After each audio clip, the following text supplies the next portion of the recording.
2021 நாமக்கல் சட்டமன்ற தொகுதியில திமுகவை சேர்ந்த பே ராமலிங்கம் வெற்றி பெற்றிருக்கிறாரு. அதிமுகவை சேர்ந்த KPP பாஸ்கர் தோல்வியடைந்திருக்கிறாரு.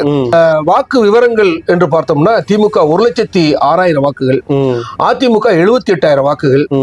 நாம் தமிழருக்கு போட்டியிடல பொழுது இன்னும் பதிவு இல்ல, வாக்குப்பதிவு இல்ல, வாக்கு விவரங்கள் இல்ல.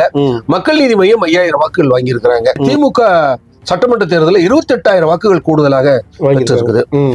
2024 மக்களவை தேர்தலில் நாமக்கல் சட்டமன்ற தொகுதியில பதிவான வாக்குகள் திமுக 79,000 வாக்குகள் வாங்கியிருக்கிறாங்க. அதிமுக 67,000 தனித்து, பாஜக தனித்து 17,000 வாக்குகள் வாங்கியிருக்கிறாங்க. நாம் தமிழர் 16,000 வாக்குகள் வாங்கியிருக்கிறாங்க. அதிமுக பாஜக இணைந்து பெற்ற வாக்குகள் விவரங்கள் என்று பார்த்தோம்னா 84,000 வாக்குகள் வாங்கியிருக்கிறாங்க.